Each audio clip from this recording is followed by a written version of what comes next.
বন্ধুরা, গল্প পাঠের আসর ও শ্রোতাদের মতামত এই ব্লগে আপনাদের সবাইকে স্বাগত। আশা করি আপনারা সবাই ভালো আছেন, সুস্থ আছেন। অনেক দিন পর আমি আবার গল্পের আসরে।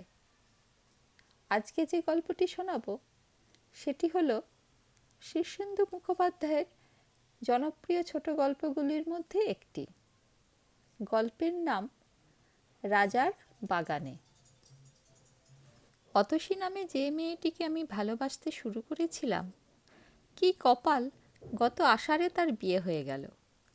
আমি যে শহরে থাকি সেটা যথেষ্ট বড় নয়, আমোদ ফুর্তির জায়গা খুব কম, এবং দুঃখ টুক্ষ ভুলতে হলে কলকাতার লোকেরা যেমন ইচ্ছা করলে সপ্তাহে 21টা সিনেমা দেখতে পারে, কিংবা ময়দানে মনোহর দাস তরাগের পাশের মাঠে মেয়ে ছেলেদের বাস্কেটবল বা হকি দেখে সময় কাটাতে পারে, বা চিড়িয়াখানা এবং জাদুঘর দেখে গঙ্গার ঘাটে ঘুরে, বা ভালো রেস্টুরেন্টে পয়সা থাকলে দেদার খেয়ে প্রচুর মদ্যপান করে, বা এই রকম হাজারটা ব্যাপারে নাক গলিয়ে নাক ছাড়ার মতোই হৃদয়ের দুঃখ শ্লেষার মতো ঝেড়ে ফেলতে পারে। দুঃখের বিষয়, মফস্বল এই জেলা শহরে সেটি হওয়ার নয়। দুঃখটা তাই বেশ টুঁটি টিপে ধরল আমায়।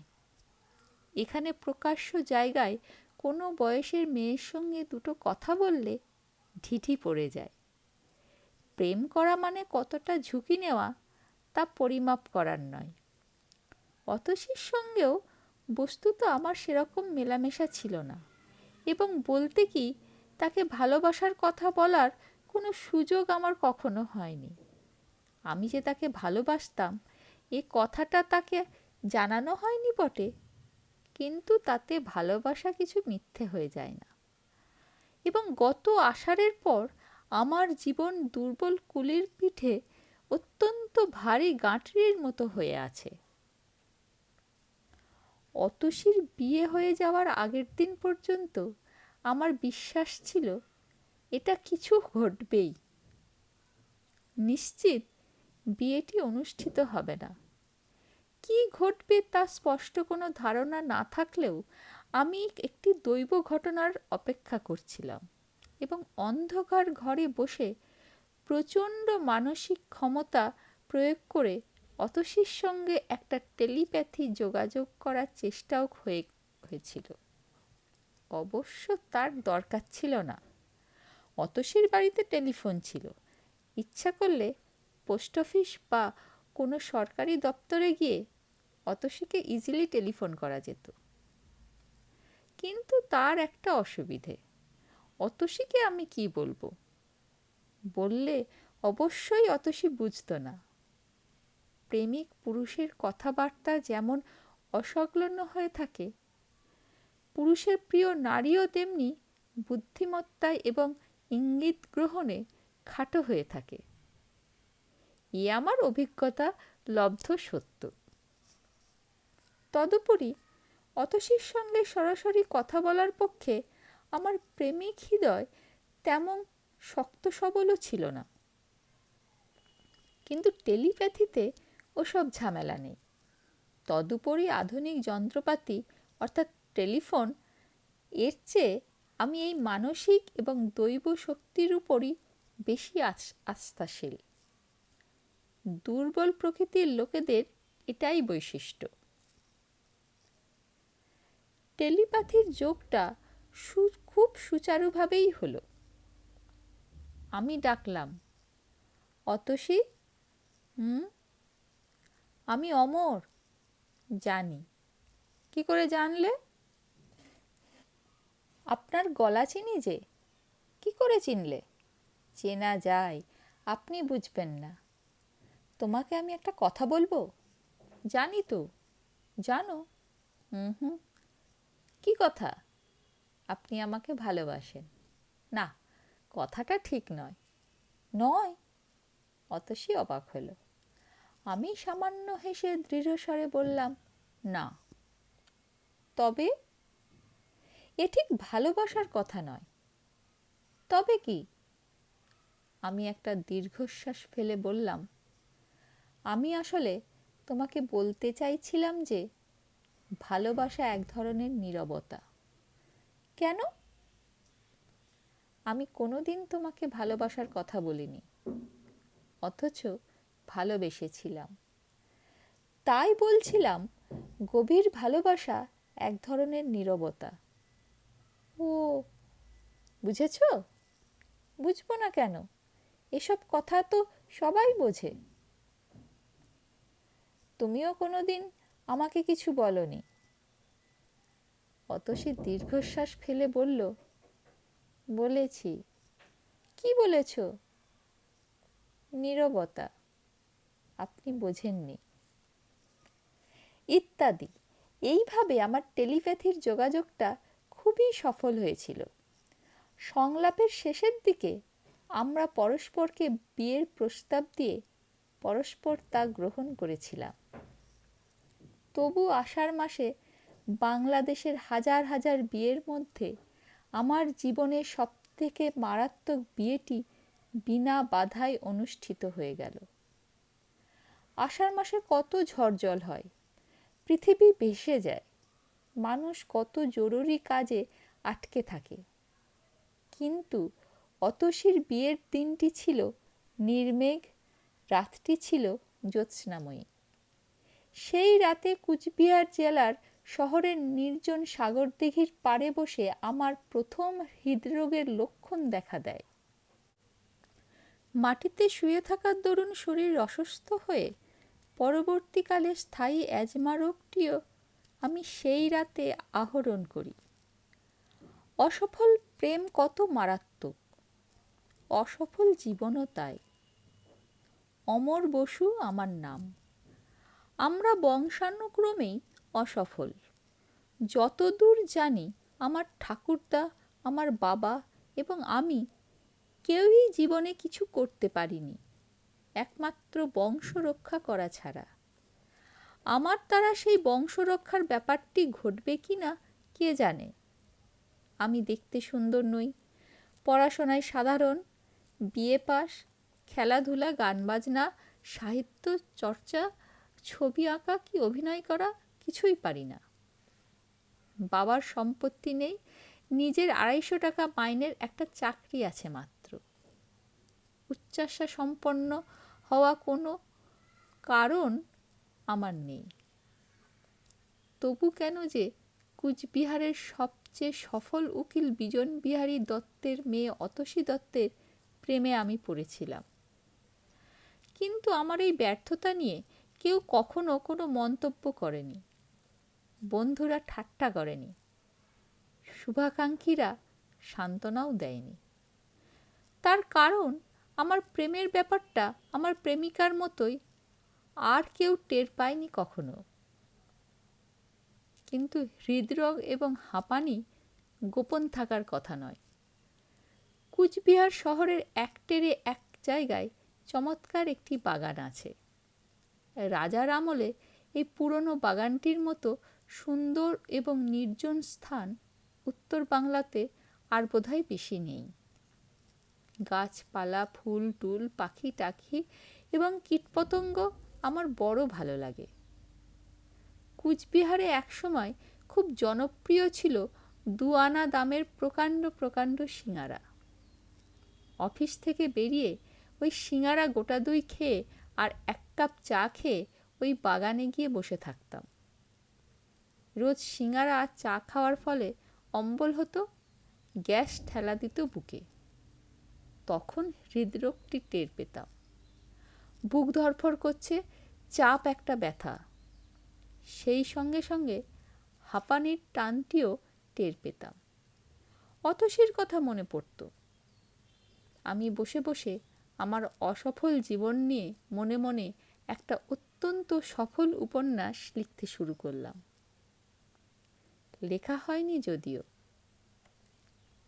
বাড়ি থেকে সে সময়ে আমার বিয়ের চেষ্টা হচ্ছিল। বয়স 33, চেষ্টা হবে নাই বা কেন।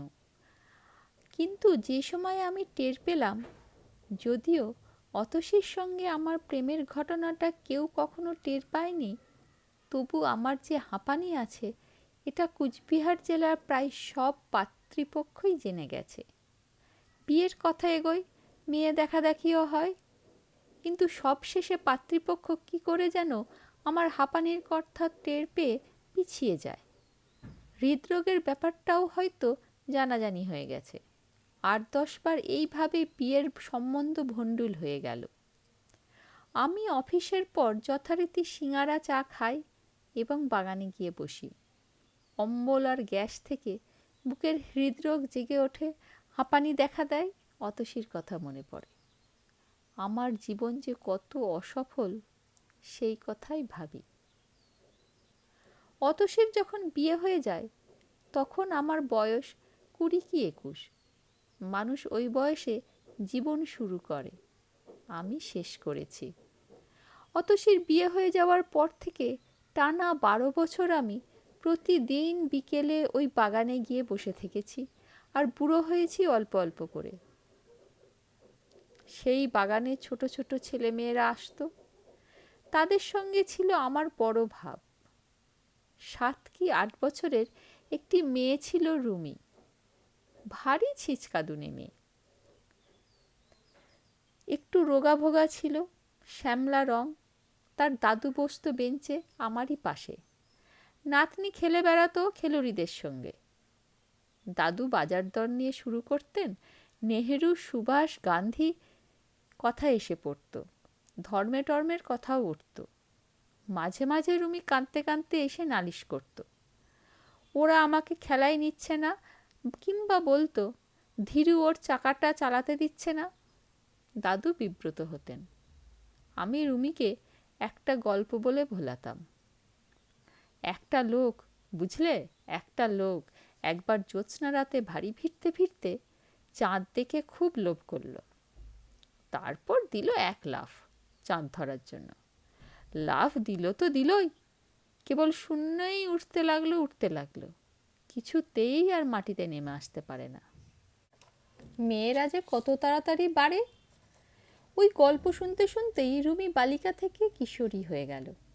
সেই বাগানে তার খেলুড়ি বন্ধুরা আর আসতো না। দাদুরও ধরল কাল ব্যামো। বৃদ্ধ বয়সে আদি ব্যাধি। কিশোরী মেয়েটি তবু মাঝে মাঝে আসতো। আমি তখন বাগানে নতুন আসা বাচ্চাদের ভিড়ে রয়েছি। নতুন বুড়োরা দাদু হয়ে গেছে, আবার ভাব জমছে। গান্ধী, নেহেরু নেই তো নতুন নেতারা এসে গেছে। ধর্মের কথাও পুরনো হয় না।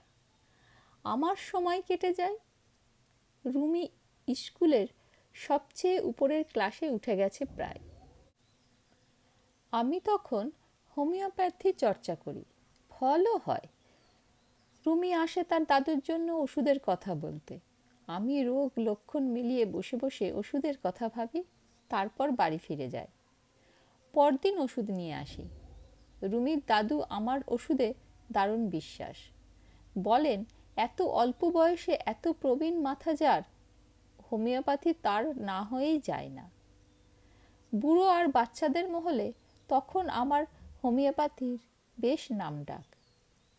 বুঝলাম এই একটা ব্যাপারে আমার খানিকটা সফলতা আসছে। আমি অতসীর কথা কখনো কাউকে বলিনি। আমার হৃদরোগ, হাঁপানি, হোমিওপ্যাথি এবং বিয়ে না হওয়ার মূলে যে একটি প্রেম আছে তা কেউ কোনোদিন টেরও পেল না। জেলা শহর কুচবিহারের রাজার বাগানে বসে আমি বহু বুড়ো ও বাচ্চার হরেক কথা শুনেছি 12 বছর ধরে, কিন্তু কাউকে নিজের জীবনের সবচেয়ে গুরুত্বপূর্ণ ঘটনাটির কথা বলতে পারিনি। তা কেবল আধখানা রূপকথা গল্পের মতো চাঁদের জন্য লাফিয়ে ওঠা শূন্যে ঝুলে থাকা একটা মানুষের ভিতর দিয়ে ভাঙা রেকর্ডের মতো বারবার কয়েকজন শুনেছে। রুমি একজন। রুমির দাদু মারা গেলে সে খুব কেঁদেছিল, ভীষণ। এই কান্না থামানো যায় এমন ওষুধ হোমিওপ্যাথিতে নেই। শ্মশানে যাওয়ার সময় তাকে কিছুতেই দাদুর বুক থেকে ছাড়িয়ে আনা যাচ্ছিল না। বালিকা বয়সে যে গল্প শুনে রুমি চুপ করে থাকত, সেই গল্পটা শুনলেও এ কান্না থামার নয়, বুঝে আমি তার দাদুর বিছানার পাশে দাঁড়িয়ে রুমিকে বললাম, রাজার বাগানে যেও, সেখানে দাদু আসবেন রোজ, যেমন আসতেন। রাজার বাগানে কোনো ফুলই ঝরে যায় না, ঘুমিয়ে থাকে আবার ফোটে, কিছুই হারায় না, সব থাকে। এটা হলো তত্ত্বকথা, একটু ঘুরিয়ে বলা। তবু রুমি দাদুকে যেতে দিল শেষ পর্যন্ত। সব বহন করতে করতে ভাবলাম, হায়, মানুষ কত মিথ্যা ও সুন্দর কথা বলে। কথা ভালো না নীরবতা। পরদিন রাজার বাগানে বসে দেখি ফুল ফুটেছে, ছেলেরা খেলা করছে, বুড়োরা জায়গা নিয়েছে বেঞ্চে, গাছের তলায়, জলের ধারে। জেলা শহরে এখন আর প্রকাশ্যে প্রেম নিন্দনীয় নয়। যুবক যুবতীরা আসে, দেখি, মনে মনে ভাবি হোমিওপ্যাথির নানা রোগের লক্ষণের কথা, নিজের আহ্বানী আর হৃদরোগের কথা, অতসীর কথা। রুমি এসে পাশটিতে বসে, দাদুকে বড় ভালোবাসত, মায়া হয়। একটা দীর্ঘশ্বাস ফেলে বলি, আমার জীবনের কথা তোমাকে একদিন বলবো রুমি, একটা ব্যর্থতার ইতিহাস। রুমি চেয়ে থাকে, বলি বলি করেও বলা হয় না। গাছপালার কাছে, শূন্যতার কাছে, নিঃসঙ্গতার কাছেই যে মাত্র যে কথা বলা যায়, তা বাক্যময় মানুষের কাছে বলি কি করে? কিন্তু বলার দরকার ছিল, জীবন ফুরিয়ে যাওয়ার আগেই বলার দরকার। কিন্তু কিছুতেই ঠিক করতে পারি না, বাক্য ভালো না নীরবতা। মেয়েরা কত তাড়াতাড়ি বড় হয়ে যায়। রুমিকে মাঝে মাঝে নিজের ব্যর্থতার কথা নতুন একটা রূপকথার ভিতর দিয়ে বলতে শুরু করেছিলাম। একটা লোকের একটা পক্ষীরাজ ছিল, বুঝলে, কেবল ছিল একটা পক্ষীরাজ, আর তার কিছুই ছিল না। কেবল পক্ষীরাজে ভর করে উঠে যেতে পারত আকাশে। যেদিন খিদে পেত খুব, খাবার জুটত না, যেদিন খুব মন খারাপ হতো, সেদিন সে বুঝতে পারত যে তাকে কেউ ভালোবাসে না। সেদিনই সে শোঁ করে পক্ষীরাজ ওড়াতো আকাশে। এ গল্পও শেষ হলো না। রুমি শাড়ি ধরল, যুবতী হয়ে গেল একদিন। রাজার বাগানের একটি দুটো বুড়ো গেল মরে, কয়েকটি বালক বালিকা হলো কিশোর কিশোরী। হোমিওপ্যাথিতে আমার হাত যশ বেড়ে যেতে লাগলো। রুমি আর গল্প শুনতে চায় না। ধীর গম্ভীর লাবণ্যময়ী মেয়েটি আসে, ঘুরে বেড়ায় ধীর পায়ে, দূর থেকে আমার দিকে চেয়ে দেখে, কখনো সখনো একটু হাসে। বুকের ভিতরটা ধক করে ওঠে। খুব বেশি বুড়ো হয়ে যায়নি আমি, বয়স মাত্র ৩৩। রুমির চেয়ে মোটে ১২-১৩ বছরের বড়।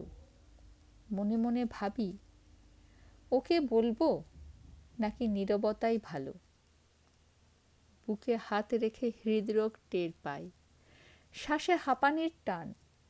ক্রনিক রোগ আমার মতো দুঁদে হোমিওপ্যাথের কাছেও হার মানেনি। আছে থাক, একটা জীবন কেটে যাবে। রুমি তবু আসে রাজার বাগানে, চেয়ে থাকে, হাসে। আমি ভয় পাই, চোখ সরিয়ে নিই। রুমি একদিন এসে বলে, কোনো গল্পই শেষ হলো না আপনার, এবার একটা গল্প বলুন যার শেষ আছে। অনেকক্ষণ ভেবে বলি, সেই যে চাঁদের জন্য লাফ দেওয়া লোকটা, সে লোকটা কোনো দিন চাঁদে পৌঁছায়নি, মাটিতেও নামেনি। জানি তো। জানো? হুঁ, সে তো আপনি। চমকে যায়। ভেবে চিনতে বলি, মানুষ তার নিজের গল্পের শেষ তো করতে পারে না। রুমি বোঝে, মাথা নাড়ে, তারপর উঠে যায়। ক্রমে আমার চারপাশে বাচ্চাদের ভিড় জমে দিনকে দিন। বুড়োরা কাছে এসে বসে থাকে, বাড়িতে দুবেলা রুগীর হাঁটাহাঁটি। বড় ব্যস্ত সময় যায় আজকাল। রুমি ঠিকই আসে রাজার বাগানে রোজ। দূর থেকে দেখে, মাথা নাড়ে, হাসে। বাক্য নয়, নীরবতাও নয়, সংকেত পৌঁছায়। মাথা নাড়ি, হাসি, সংকেত পৌঁছায়। অতসীর কথা আজকাল মনে পড়ে না। হাঁফানির টান কমে গেছে অনেক। হৃদরোগ আর টের পায় না। আমার সবল হৃৎপিণ্ড ঝলকে ঝলকে রক্ত তুলে ছড়িয়ে দেয় মুখময়। গল্পটা এবার শেষ হবে বোধহয়। বন্ধুরা, গল্পটা কেমন লাগলো সেটা অবশ্যই কমেন্টে জানাবেন। ভালো থাকবেন, সুস্থ থাকবেন। অনেক ধন্যবাদ।